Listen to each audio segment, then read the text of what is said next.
ketika awal pandemi, kalau saya nggak menjalankan bisnis sayur ini, mungkin sekarang saya udah selesai gitu. Jadi usaha saya ini udah bener-bener nggak ada gitu. Mungkin sekarang saya lagi apply lamaran kerjaan, berhenti jadi pengusaha gitu. Kalau saat itu tidak menjalankan industri sayur. Kenapa? Karena saat industri sayurnya itu, usaha sayur itu jalan ketika kita benar-benar nggak ada penghasilan dan banyak beban yang harus kita tanggung saat itu.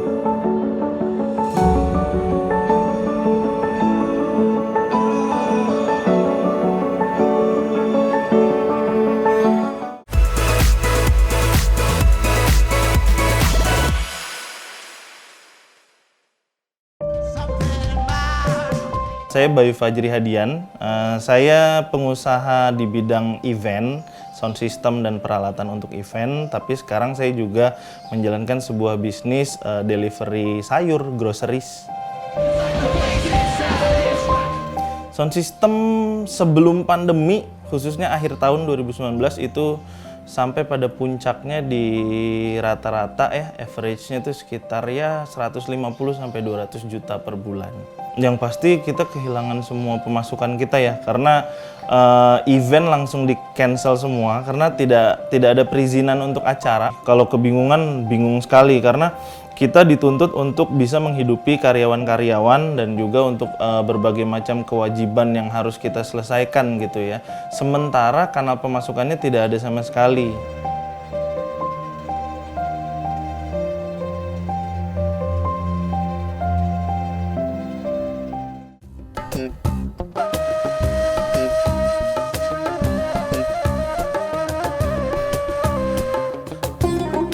Jadi setelah 2 bulan tidak ada pemasukan sama sekali, akhirnya di bulan Mei waktu itu kebetulan istri saya di handphonenya ada notifikasi bahwa salah satu perusahaan groceries delivery, pengiriman sayur online saat itu overload, jadi dia tidak bisa melakukan pengiriman 1-2 minggu karena mungkin saking tingginya permintaan saat itu ya.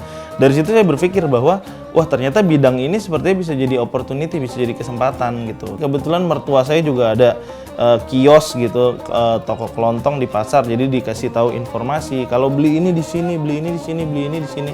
Saat itu kita supply-nya masih tradisional ya, masih dari pasar tradisional gitu. Medianya hanya menggunakan media Instagram aja dan hanya menggunakan aplikasi WhatsApp untuk pemesanan. Jadi kita nggak perlu install aplikasi.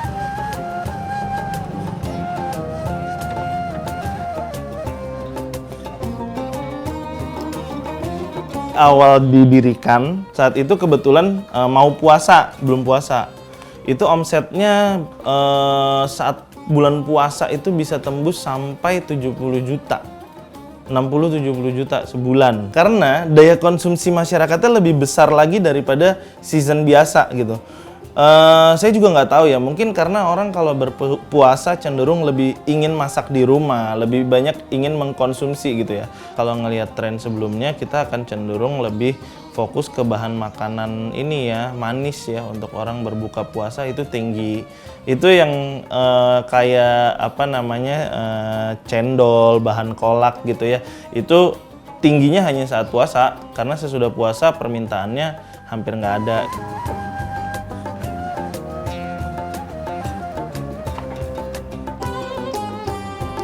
Dari sound system, angkat-angkat berat, jadinya angkat sayur.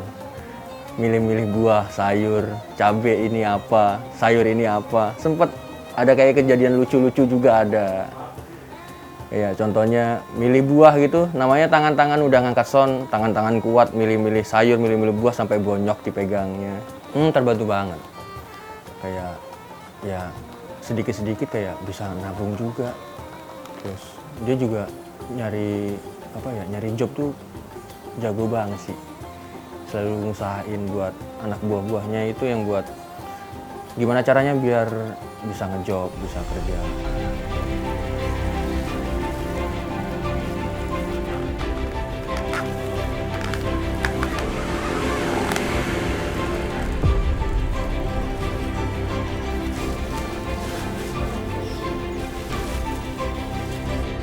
ketika awal pandemi, kalau saya nggak menjalankan bisnis sayur ini, mungkin sekarang saya udah selesai gitu.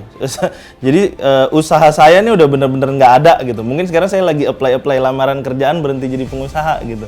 Kalau saat itu tidak menjalankan industri sayur. Kenapa? Karena saat industri sayurnya itu, usaha sayur itu jalan ketika kita benar-benar nggak ada penghasilan dan banyak beban yang harus kita tanggung saat itu.